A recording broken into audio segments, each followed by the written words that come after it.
So this is a search mission, but we're not looking for missing hikers and campers, I thought. I put my travel bag down on the narrow cot in my room. I told Andreev that I would be perfectly happy to stay with the common soldiers in one of the tents outside, but the colonel, my older cousin, insisted that I stay inside one of the small rooms in the terminal building which, to be honest, looked to have been nothing but a large, windowless janitor's closet that was only large enough for an army cot, a small folding table, and room on the floor for me to drop my travel bag.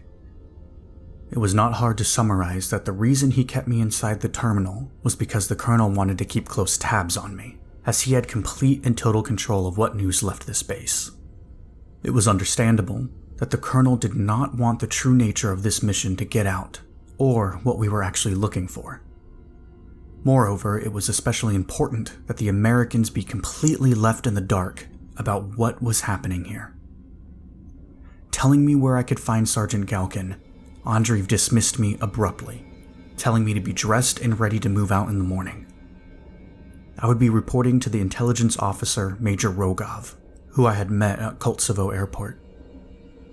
There was a small wooden table in the room where I sat my camera and my typewriter before I stepped out again to find the terminal's baggage collection point, which the army had turned into a unit supply area. Sergeant Galkin was a stout, bearded, aging supply sergeant who, like me, was a veteran of the Great Patriotic War, and who was biding his time before he retired. Barking orders at his two supply assistants, Galkin issued me 2 sets of white, military cold-weather uniforms and a large overcoat. It had been a few years since I put on a military uniform, over a decade, and I had put on quite a bit of weight. Finding that the overcoat that they had issued me was rather small, I decided that I would stay with my much better fitting and much warmer civilian overcoat. Sergeant Galkin also gave me a set of winter gloves and a blanket, as well as a few notepads, pens, and extra flashes and rolls of film for my camera. Colonel Andreev said to issue you everything you need in order to document this mission, said Sergeant Galkin. Is there anything else you might need, Mr. Semyenin? Is there some reason why Major Rogov would suggest that I be issued a pistol? I asked. Sergeant Galkin scratched his beard. No reason that I can think of. This is just a search mission for lost civilians. But if Major Rogov suggested that you carry a pistol, it would be best that you carry a pistol. Turning, Sergeant Galkin bellowed. Damn it, Private! Lad, get up off your ass and issue Mr. Semyenin here a Makarov.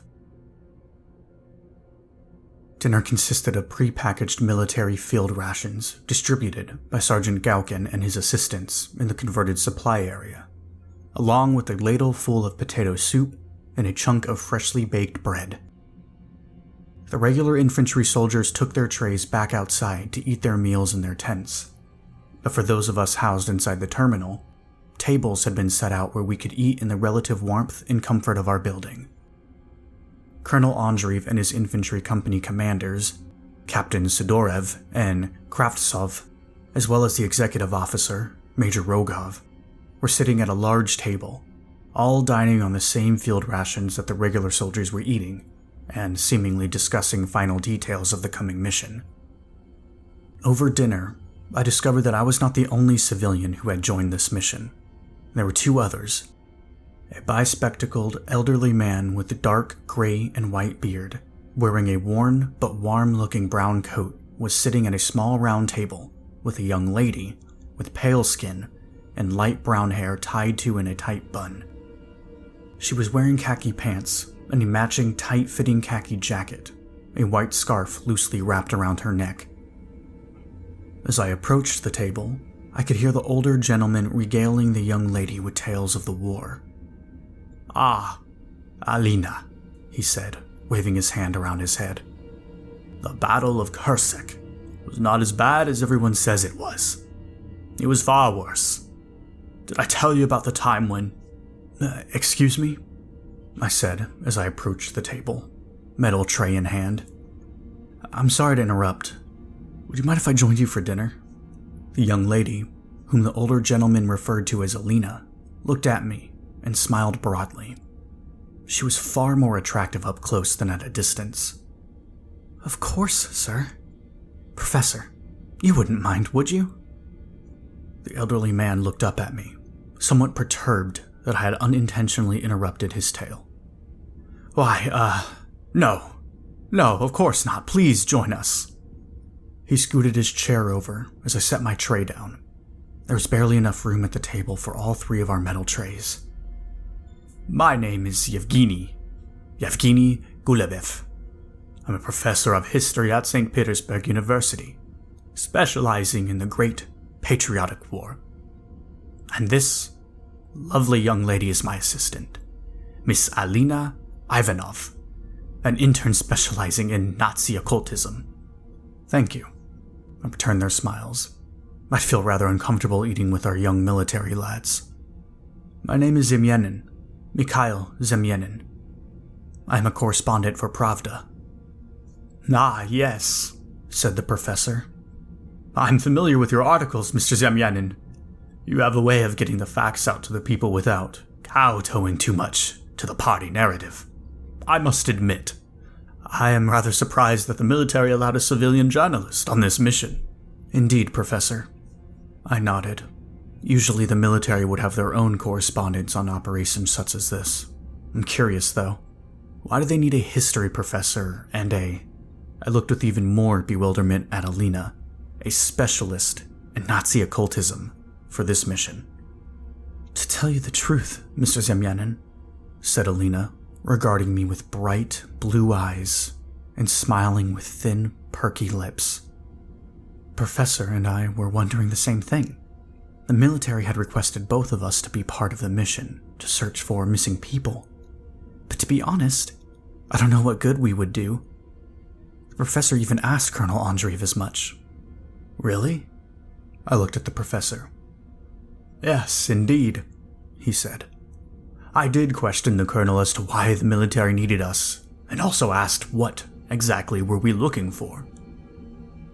And what did the colonel say? He said that we would know what we were here once we found out what we were looking for, said the professor. Even the soldiers don't seem to be curious as to why we are here with so many military assets and weapons. They simply think that they're searching for missing people. Curious, I said. And what about you, Mr. Zemyanin? Asked Alina. Would you have some idea of what we are really searching for? I might. I could not say no to her beautiful, captivating eyes.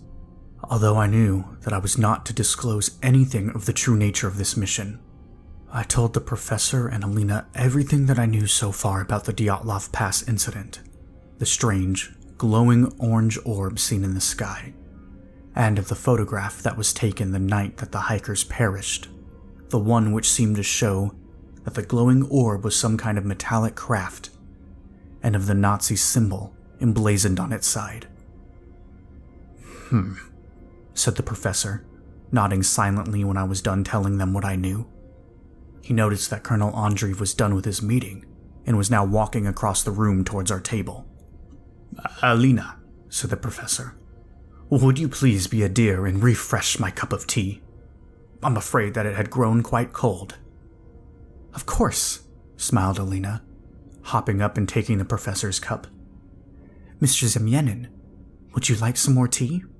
No, thank you, I answered. Okay, she answered, smiling sweetly as she passed Colonel Andreev. Good evening, sir.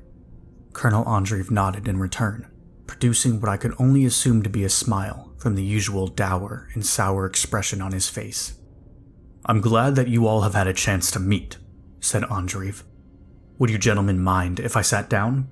He said as he pulled up the chair in which Alina had been sitting. Please join us, Colonel, said the professor. We were just discussing the mission in the morning and contemplating what we should pack and what needs to stay behind. I see, answered Colonel Andreev, eyeing me suspiciously. Well, you needn't worry about that. There's been a slight change in plans for the three of you in the morning. I raised an eyebrow in curiosity. Really, sir?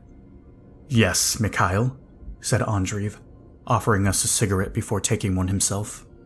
I have decided to keep all of you here at the terminal while the 2 infantry companies conduct their searches around the slopes of the Kolat Mountains and Dyatlov Pass. There was no sense in you 3 trudging through the snow and ice with the rest of the lads for however many days the search will take. But, sir, I protested, I thought my assignment was to take pictures and record the mission. It is, nodded Andreev. Rest assured, if and when my mind find anything of, significance, you and the professor will be flown out straight away. Professor, did I hear you mention that Alina could speak and understand German? Why, yes, nodded the professor. She had to learn the language in order to read and understand the manuscripts which we captured from the fascists during the war. Why? Will those skills be needed during this mission? My cousin, Colonel Andreev, glanced at me. Hopefully, he said. The sun still had not risen when I awoke in the morning. Not that it would have helped to stave off the chill outside. I rolled out of my cot, remembering that the last time I had slept on one was in my younger days in the army. Only this time, my back and butt were sore. Putting on my military-issued cold-weather clothing, I left my little janitor's closet and followed a line of young soldiers down to the supply area, where breakfast was being served. Already, the terminal was bustling with activity as the soldiers prepared themselves and their equipment, starting generators, warming up vehicle engines, and defrosting helicopter rotor blades in order to proceed with their mission. I sat with the professor and Alina at the same table we sat during dinner with my tray of eggs, fatty sausage, a chunk of bread, and hot tea. It wasn't much, but it was hot and far more preferable to field rations. With nothing for us to do for now, we all sat and watched as sergeants barked orders, soldiers stood in formation, and the first scout vehicles rolled out of the airport perimeter. Somewhat selfishly, I was grateful that we weren't going out with them, for, although the skies were clear and cloudless, it was still bitterly cold. Colonel Andreev's search pattern was actually fairly simple. Captain Maxim Kravtsov would lead his motorized infantry company of 120 men, along with 4 of Lieutenant Orlov's radiological detection team, 50 kilometers northwest of the airport towards Dyatlov Pass, and begin a cloverleaf search pattern in the area. They would also collect reports from the local Manasi people. This area was reportedly where most of the missing people from earlier this year had vanished.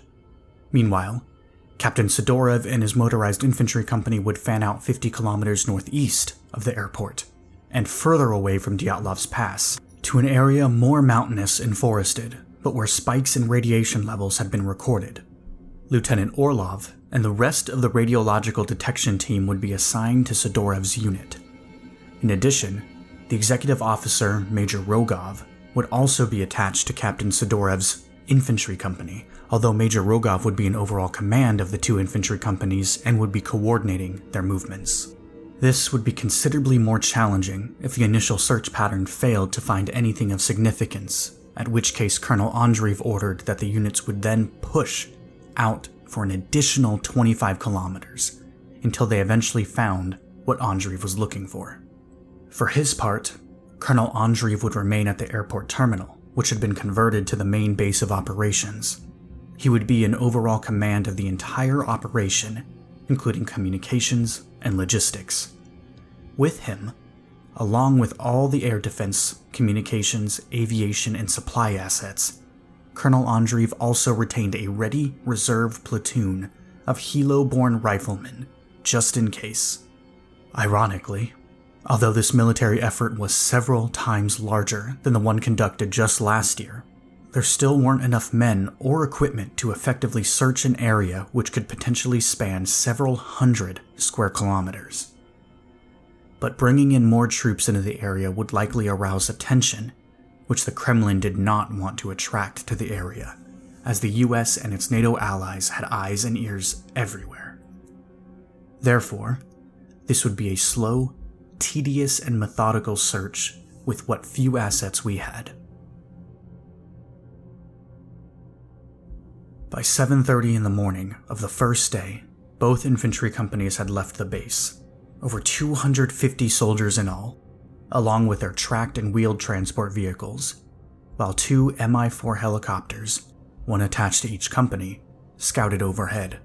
The professor, Alina, and I, along with Colonel Andreev, stood inside the large but crowded room which had been converted into the communications section. We were anxiously listening to radio traffic and monitoring the movement of both units. In the middle of the room was a large round table upon which a topographical map of the search area was laid out. It was relatively easy going for the first half of the move, as the military vehicles were traveling on paved roads which had previously been cleared of snow and ice. However, as the ground sloped steadily upwards and the roads became trails, the going became noticeably slower, as the tracked vehicles were now at the head of the columns, plowing a path through the snow for the wheeled vehicles to follow. Captain Sidorev's column in the east was having a harder time than their sister company in the west, as the ground rose much steeper in the area to the northeast and their progress, though never halted by the snow, was still agonizingly slow. Meanwhile, overhead, the 2 helicopters scouted around and ahead of their respective units, each carrying with them 2 members of Lieutenant Orlov's radiation detection team and their equipment. Detecting almost no increase in radiation levels, Major Rogov instructed the pilots to fly as low to the ground as was safely possible, admonishing the pilots to avoid contact with the treetops. This produced a slight increase in the detection team's finding spikes in radiation levels, but not to a very significant degree, and all readings were still well within what could be considered safe levels. By late morning, the 2 infantry companies had finally reached their initial search areas, roughly 50 kilometers northwest and northeast of the airport. By this point, the helicopters had returned to the airport to refuel, having dropped off the radiation detection teams back with their assigned companies. Colonel Andreev held off on sending another airborne scouting sortie, coming to the conclusion that the detection equipment was more effective on the ground than hundreds of feet in the air. In any case, Captain Kravtsov's company operating to the northwest, near Dyatlov's Pass, did not detect any significant increases in radiation levels during their search pattern across the frozen, forested landscape. Over the radio, Major Rogov instead directed Kravtsov to make contact with the Manasi people living in the area to see if they had seen or heard anything unusual in the past months regarding the missing people, but to report immediately if they detected a significant spike in radiation. To the northeast, where the ground was steeper and more mountainous, Captain Sidorev's men were having slightly better luck, as Lieutenant Orlov and his men had detected several spikes in radiation levels in the area, although the readings were just inside the spectrum of what was considered safe. The infantrymen pushed through the close, packed trees, snow crunching under their snow boots and weapons ready as they followed the radiation detection team. But just like that, the needle on the detection meter would suddenly drop from light yellow to green, indicating that radiation levels had just returned to normal. During the course of their search of this sector, Captain Sidorev's men encountered this anomaly twice more in the area, encompassing roughly 6 square kilometers. While searching on foot, the vehicles having to stage in a large clearing as they could not traverse through the tightly packed forest of snow-covered trees.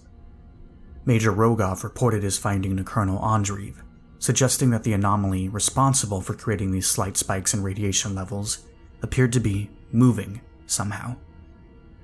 Determined to press on with the search before night fell, Major Rogov instructed Captain Sidorev to have his men mount up on their vehicles and continue to follow a well-worn path which led upwards towards the mountain and deeper into the forest.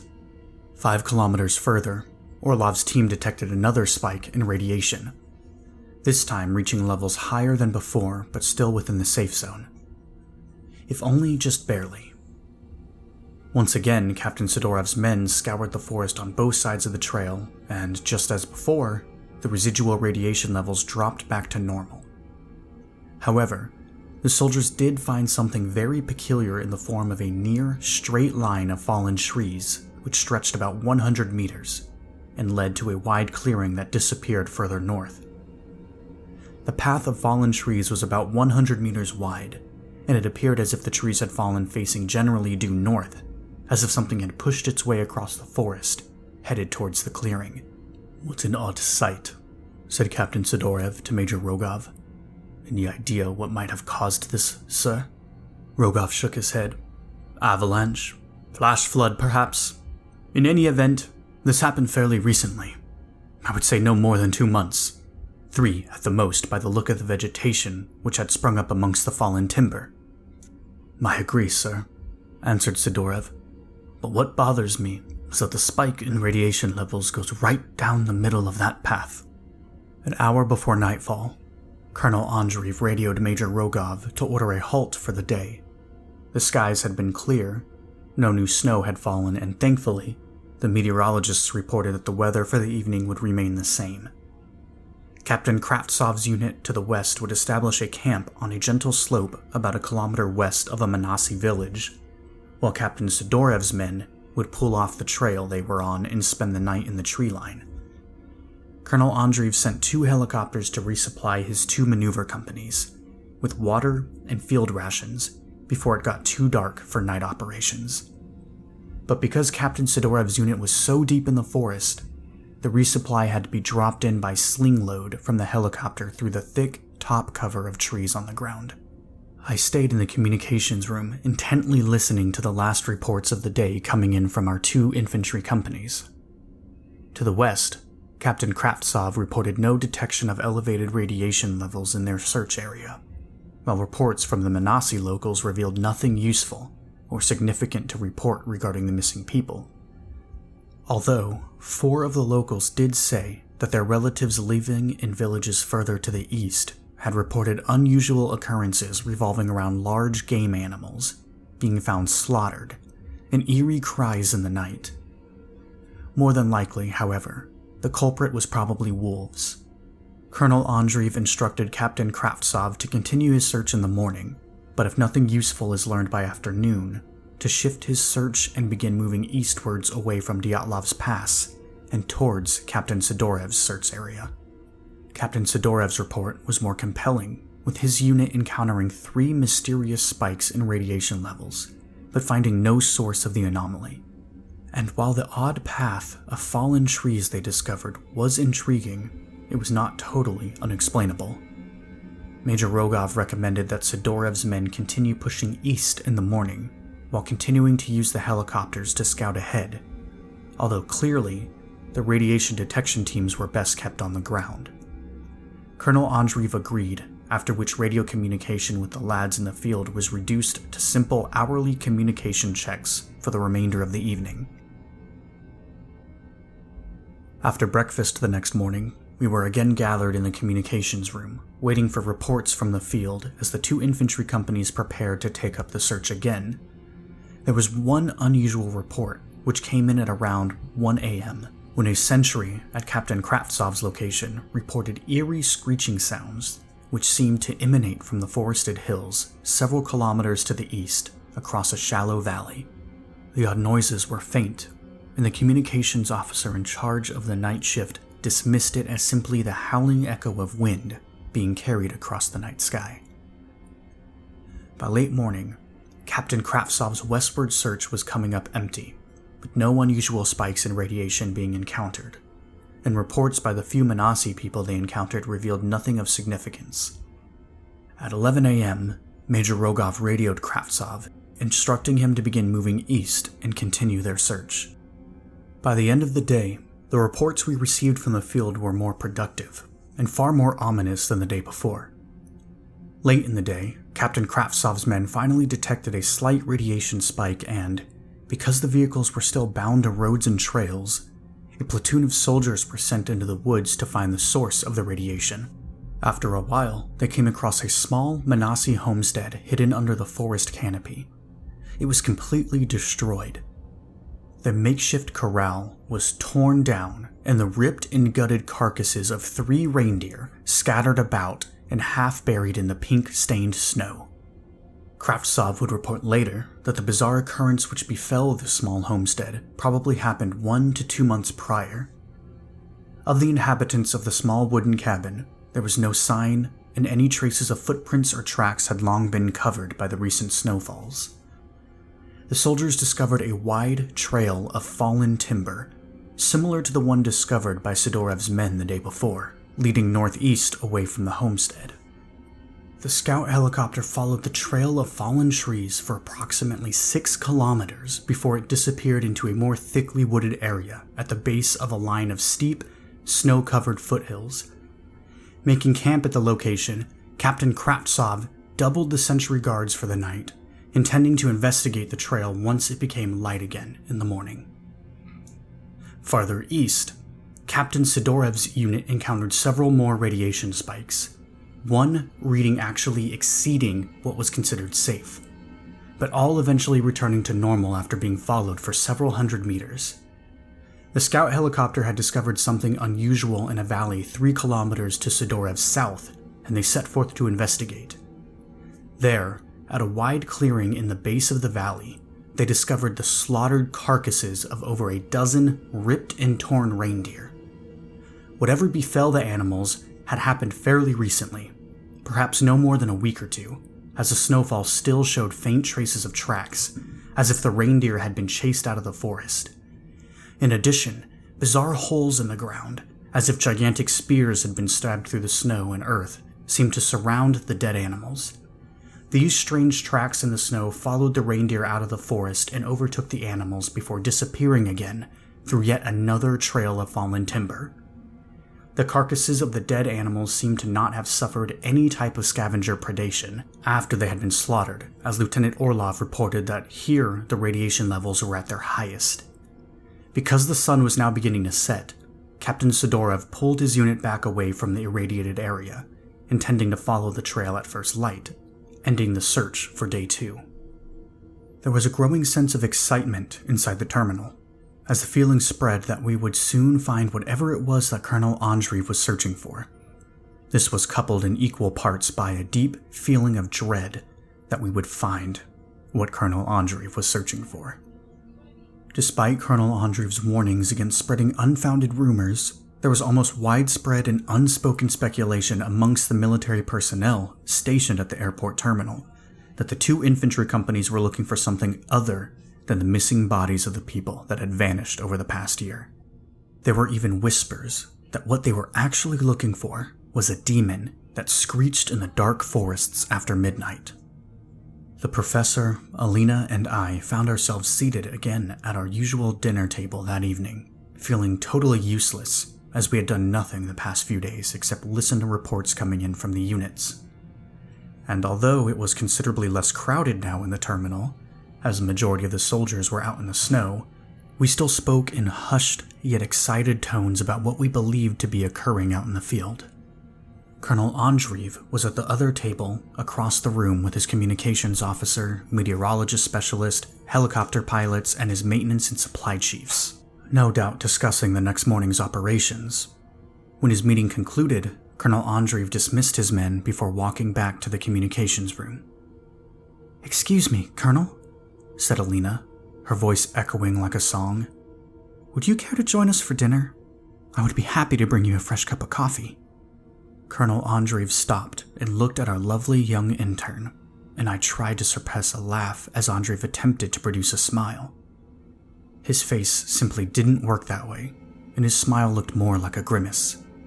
"Thank you, Miss Ivanov, but I must return to the communications room, perhaps when this operation is finished." "Well then," continued Alina, "may I bring you a tray of food then? I've noticed that you've hardly eaten since last night." The professor eyed her suspiciously, as if thinking, "What are you up to, girl?" "That is very kind of you to offer," answered Andreev. "Perhaps later on I will have a runner bring me a sandwich and some coffee. For now, it's getting rather late for you, and the companies will be pulling out at first light. You all should get some rest. I expect you to be at the communications room first thing in the morning." One more thing, Colonel," persisted Alina as Colonel Andreev turned to leave. To my surprise, Andreev turned again and smiled, although clearly trying to hide a perturbed look on his face. "Yes, Miss Ivanov? Is there anything else I can do for you?" "Colonel," she started, "what exactly are we looking for? Why are the professor and I really here, To my even greater surprise, Andreev let out a hearty chuckle as he looked around, as if to see if someone was close enough to hear him. I thought Mr. Zemyenin already told you. He looked at me sternly. My younger cousin was never good at keeping secrets. Were you, Mikhail? Turning to the professor and Alina, the stern expression never leaving his face, Andreev said, "Hopefully, you two will do a better job at it. Believe me, when we find what I am looking for, you and the professor will be the first to know. Good evening," he said as he turned and walked away. "Well, he's a psychopath," said the professor when Colonel Andreev was far enough to not hear. It was a little after 5:30 in the morning when I was awoken by a frantic beating at the door to my janitor's closet. I sat up right away, hearing the sounds of commotion coming from outside. Throwing on some pants, I opened my door to see Alina and the professor standing outside, dressed in their army-issued cold-weather clothing. Behind them, sleepy-looking soldiers were rushing to their duty stations. Before I could utter anything, Alina excitedly said, "Get dressed in your cold-weather clothing. Mr. Zemyenin, Colonel Andreev didn't lie. They found something buried in the snow this morning and we were the first to know. Your cousin told us to come get you and to tell you to bring your camera." Snapped instantly awake by the news, I threw on my military-issued cold-weather gear, put on my civilian winter jacket with extra rolls of film and flashes stuffed into the pockets, and within 15 minutes, the three of us were standing in the pre-dawn cold out at the tarmac. An M19 light utility helicopter was warming its engines behind us. Colonel Andreev was also there, but there were no other soldiers with him. "Okay," he announced over a bitterly cold wind that blew across the tarmac. "Now that we are alone, I can tell you what happened. At around 3 this morning, the sentries at Captain Sidorov's location reported hearing a high-pitched, guttural screech coming from the hills about 3 kilometers due south of their position, followed by the sound of trees being toppled over. Against my better judgment, I allowed Major Rogov and Captain Sidorev to pursue whatever was making that noise through the dark, and although they failed to catch up to it, Sidorev's men did find a long trail of toppled trees at least a kilometer long. The trees appear to be charred, and there is a deep gouge in the ground as if something had crashed there from a great height. The radiation levels here are elevated, about 15,000 millirems." Andreev looked at me. "They followed the trail and found something buried in a clearing, under the snow. It was under the forest canopy, so that is why it was unseen from the air. Sidorev and his men are attempting to clear the snow away from it now." "Stanislav," I said, "is it the Americans? Or is it—" "I don't know," he interrupted. "If my suspicions are true, then this is a question that Professor and Alina will be able to answer. You, Mikhail, will be there to document everything. It will be about an hour's flight from here to Captain Sidorev's location, so it should be getting lighter by the time you arrive there. Remember," he said, pointing to all 3 of us, "though there are soldiers at the site doing the digging and excavating, you are only to report any of your findings to Major Rogov or to me personally. Nothing gets discussed with anyone else and no notes will be taken. Only pictures. And Mikhail, I only want pictures of the object and anything else related to the object. I do not want any personnel who can be identified in the photos, especially the professor and his assistant. Understand?" I could only nod dumbly as Colonel Andreev ushered us into the small helicopter, giving us one final instruction to radio him immediately as something unexpected occurred.